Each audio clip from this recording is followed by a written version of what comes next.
dan Iran sebagai bangsa Persia. Mereka menghormati garis leluhur bangsa Persianya dan mereka bangga sebagai bangsa Persia. Setiap 10 Muharram, orang Iran pasti memperingati peristiwa Karbala sebagai bentuk penghormatan kepada leluhurnya, yaitu Sayyidina Hasan dan Sayyidina Husain. Cermin, tidak ada landasan bahwa orang yang berpegang teguh pada tradisi akan mengalami kemunduran. Justru terbalik, negara-negara, daerah-daerah yang lupa pada tradisinya, dia kehilangan masa depannya. Karena apa? Karena hidup tanpa jati diri. Jadi pada siang hari ini saya menyampaikan rasa hormat dan kagum pada senior saya. Kalau di tentara, kalau saya tentara tidak lulus, beliau tentara yang lulus. Pada Jenderal Dudung Abdurrahman, berkah menghormati leluhur. Sejak kapten berjanji akan membangun tajuk di Cirebon, ternyata ucapan itu menjadi kenyataan. Jadi kasat, mungkin kalau sumpah itu tidak ada, tidak akan ada tajuk itu terbangun dan tidak ada pangkat kasat. Yang kedua, seorang pemimpin itu adalah seorang yang pandai mengambil keputusan di situasi darurat dan situasi genting. Maka pemimpin berani mengambil resiko. Nggak usah besok terpilih lagi nggak jadi wali kota yang kedua periode. Nggak usah berpikir lagi besok terpilih nggak jadi DPRD atau jadi apapun. Tetapi hari ini saya harus mengambil keputusan itu, apapun resikonya.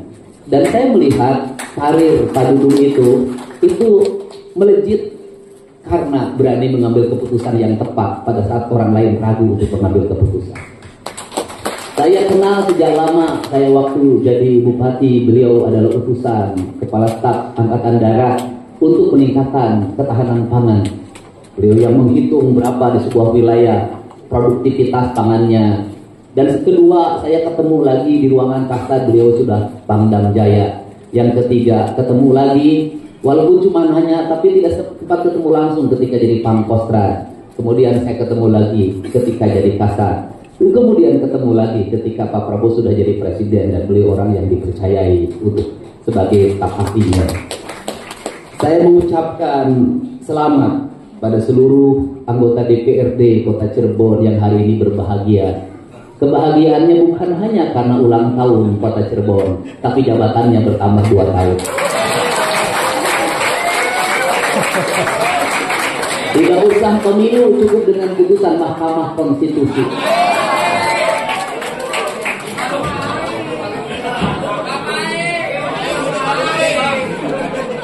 Sebagai pemegang saham terbesar Bank Jabar, saya juga bahagia.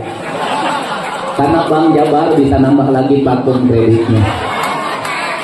Sehingga Bapak itu, tetapi saya pesan, kalau nanti platform kreditnya bertambah, istrinya jangan bertambah.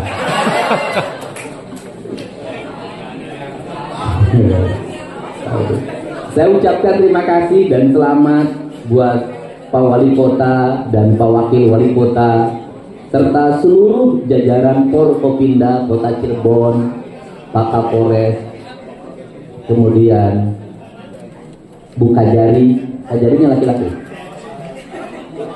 Pak Kajari, kemudian juga Ketua Pengadilan Negeri dan seluruh jajaran instansi vertikal yang ada di Kota Cirebon. Saya ucapkan terima kasih rawuh di Kota Cirebon.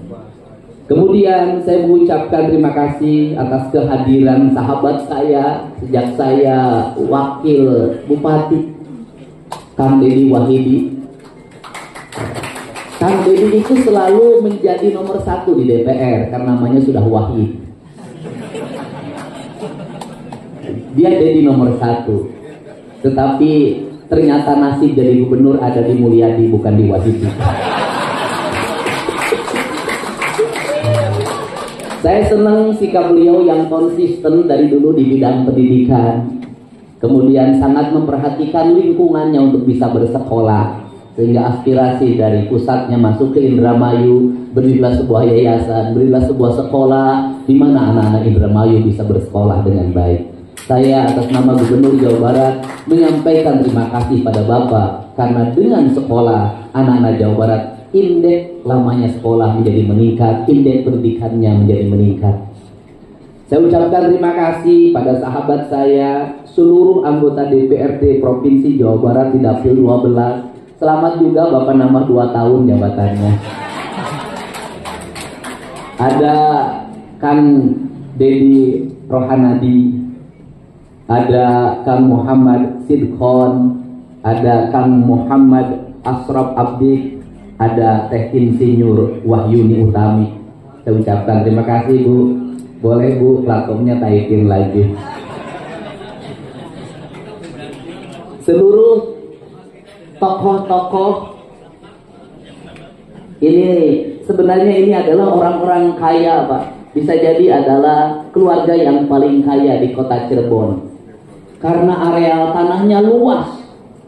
Di mana-mana. Di negara-negara yang dipimpin oleh raja, maka raja paling kaya. Di Thailand itu rajanya paling kaya. Di Brunei pemimpin Sultan Hasanah Bolkiahnya paling kaya. Di Jogja juga. Nah, ini juga kaya sebenarnya, tapi kekayaannya sering banyak hilang. Saya ucapkan terima kasih pada keluarga besar Kasepuhan, keluarga besar Kanoman, keluarga besar Kacirbonan, dan keluarga besar Kaprabonan. Saya paling senang pada nilai-nilai sejarah ini. Tadi disampaikan, apa sih yang menjadi orientasi kita dalam membangun kota ini? Negeri ini punya segalanya, Pak. Apa sih yang tidak punya dari negeri ini? Dari Jawa Barat apa yang tidak punya? Kita punya sejarah kebudayaan. Kita punya situs sejarah. Kita punya seni yang tinggi. Kita punya nilai-nilai arsitektur yang jauh lebih baik dibanding yang lain. Tapi pertanyaannya adalah, kenapa kita tidak semaju orang lain? Problemnya satu, ketidakpercayaan diri pada diri kita, ketidakpercayaan diri pada leluhur kita. Kalau saya mengamati bagaimana desain arsitektur di Cirebon, dari mulai tajuk yang dititipkan oleh Sunan Gunung Jati. Sunan Gunung Jati menitipkan cuma 2 tajuk, lan pakir miskin. Desain arsitekturnya luar biasa. Saya melihat hamparan gapura-gapuranya tertata indah. Desain grafisnya bernilai tinggi.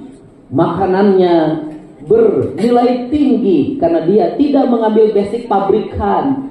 Dia hanya cukup dengan menggunakan daun jati, maka lahirlah makanan ternama yang bernama nasi gamblang.